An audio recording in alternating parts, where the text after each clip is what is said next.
Yo, JD here, Tyrolinus, and as you can see by the title of this video here today, this is hopefully going to be a little series or maybe a really long series that I plan to do for this game, because the most common question that I ever get is how do you improve in F1? What is the quickest way to improve in F1? How do you learn no assists? Your pad settings? What's the best setup for the controller?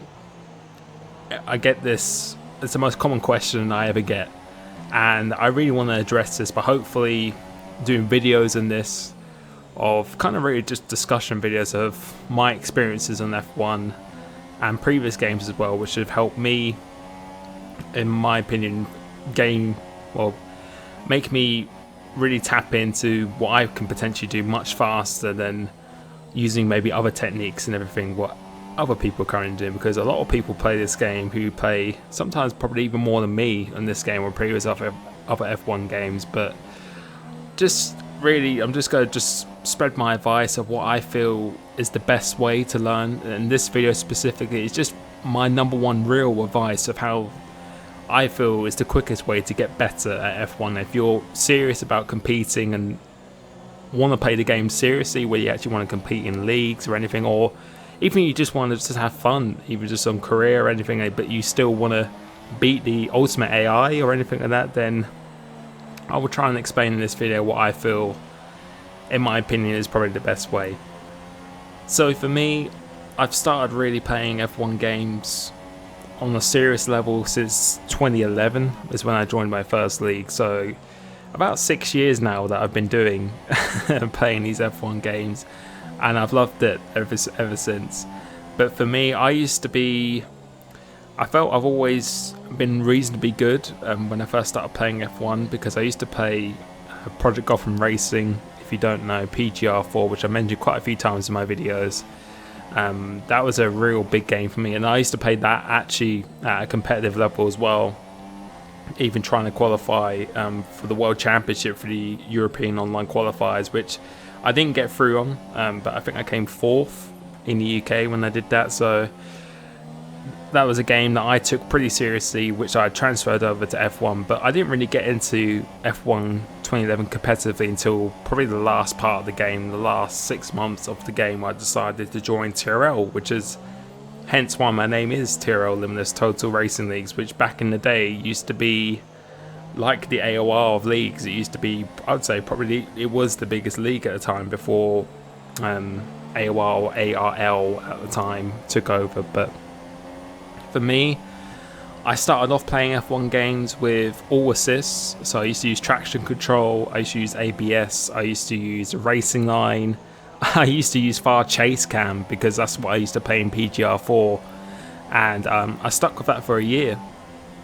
And it's only when I actually got into leagues that I decided to stop using assists, because the leagues I competed in, they mainly didn't allow assists. Well, the TRL League did, but when I started racing against the likes of Matty G and Noble, because I used to follow them on YouTube, I used to be really big fanboys of them back in the day. In order to compete at the top level, you had to race no assists, and no assists then, and I think it is now currently after the patch, was faster. So I had no choice. If I wanted to compete against the very top level, then I would have to race no assists. And the way I improved the most of doing that, and my number one advice for doing that, is to race online. And the reason why I say that is because I used to race in sprint mode all the time, and honestly I think that is the best advice that I could give. If you want to learn no assists, if you want to get quicker, I'd say do sprint mode over and over again, or do maybe not necessarily sprint mode, but although I think that's really, really good, but to just race over and over again in online with 5-lap races, 3-lap races, because you go learn racecraft. There's going to be no pressure to win because you're not in a league or anything, and it's just a stress-free zone really to just, as I said, test your racecraft, test your setups, racing against real people, because racing the AI is not going to improve your racecraft at all, to be honest, in my opinion. It's not going to do anything for that. But racing against real players on a non-serious level is not going to damage your confidence, and that's the way I learnt no assists, or hand on heart, that is the way I learnt it, by racing online and racing like this, like that move there. Those are kind of moves which you may think means nothing in these races, but those are moves that I would use in an AOR race, that I would practice on. I don't get to practice when I've done some really good overtakes in the past. The moves I don't really get to practice when I'm practicing for AOR, when I'm racing against those guys in lobbies. It's when I race in lobbies like this, against people like this, where I have a lot of opportunities to overtake, because the grids are random, there's no qualifying. And as I said, I feel that is the way I learnt the most, by just time. I'd say is definitely the biggest thing. You can't expect to pick it up straight away without having any kind of time, or not putting any effort in. You've always got to do that, and you've also got, obviously talent is a thing as well. There are going to be some people where there's so much they can only do on their potential, but I really feel everyone can get to a seriously good level if they just put in the time. But for me, my best way I've ever improved is just racing online over and over again. And I used to just do the sprint mode and race in 5-lap lobbies, because as I said, it gets you to race with real players, and occasionally you race with some very good players, which definitely makes you go up that step level. But racing online, practicing on different tracks as well, because sprint mode, it changes track every single race. Every 5 laps, 3 laps, you run on a different track. It gets you very familiar with the circuits, and also it's on equal car settings, tyre wear, and the fuel and everything is still there as well. Honestly, if you're really struggling to practice on this game, then this is the first thing I would actually say to do, is actually just to race online in as packed lobby as possible. Honestly, I'd say that is probably the best thing. You may be raging at times, but I honestly do feel that was the quickest way for me, and that's how I got into leagues myself. I was racing in sprint mode, and some people from the league were also in there as well, and I didn't know anyone. Back in the day, 6 years ago, I knew no one in this community. I knew absolutely no one. My name used to be JD as Monster back in the day, and I didn't know anyone. I didn't know what TRL was. I didn't know what ARL was, or AOR. I had no idea there were leagues. I didn't know anything. And honestly, if you just do this, then you're going to have so much of a better chance to really get to where you want to. And that would just be the starting point for me, just racing online, racing against people, and just being in that environment all the time, I'd say, is the best thing to do. But obviously the number one thing is always going to be time. But that is just my first non-detail real advice, is just play the game online, and to play against as many players as possible. And my recommendation is definitely to do online sprint modes, online public lobbies, because that's what all I used to do when I used to not race in leagues. That's all I used to do, was just to do that over and over again. And slowly, over time, I got used to the tracks. I got used to racing no assists. It became second nature to me. And then when I got into leagues, it took me a while to really get that experience and confidence. But you just have to build up. You can't expect to be at the level where you want to be straight away. And this game, I feel sprint mode, or the public lobbies in this 5-lap races, is a very good way to really improve your potential very quickly. So this was just really just my number one just crucial advice, is just time, and just putting in the effort, and just playing online against online players as much as you can, experimenting with setups and different cars, the equal car settings. You've got different weather and everything as well. Racing career is great, but I don't think it's nothing compared to actually racing against a real player.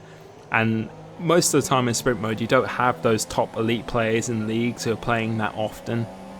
But again, I don't really feel that's important until you actually initially get to that level where you're actually competing in the league.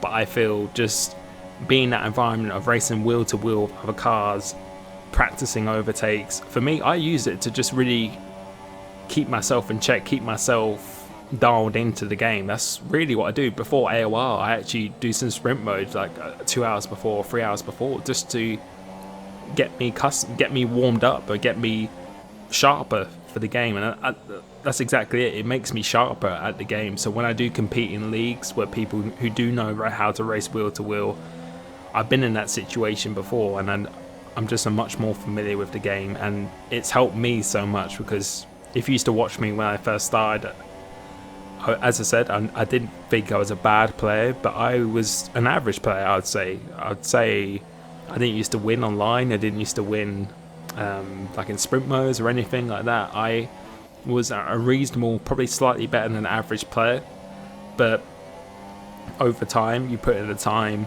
and just get used to it, then it becomes second nature to you. So I hope you found this video quite useful. I know it's a little bit vague really, but that is really honestly my advice, and I feel as a starter that's the number one you should think of, is this time racing online against as many people as possible. And with the no assist thing, I'll be doing a separate video specifically on each element, so the no traction control, no ABS, trail braking, manual gears. I'll be doing videos on all those different aspects individually per video. But racing no assist, if you want to get used to no assist, you've just got to turn off no assist. That's the simple answer, and that's the question I get all the time. You've just got to turn it off, and you may be spinning out all the time at first. Believe me, because I used to. I used to destroy my car and everything all the time, but you've got to just take that risk, and over time you'll be so surprised how quickly you improve. Believe me when I say that, you'll be amazed how quickly you actually improve, and over time you won't even be thinking about it because it'll be second nature to you. It'll be dialed into you. So I hope you found this quite useful. As I said, it is quite a vague piece of advice, but I thought it was one of the most important pieces of advice as well.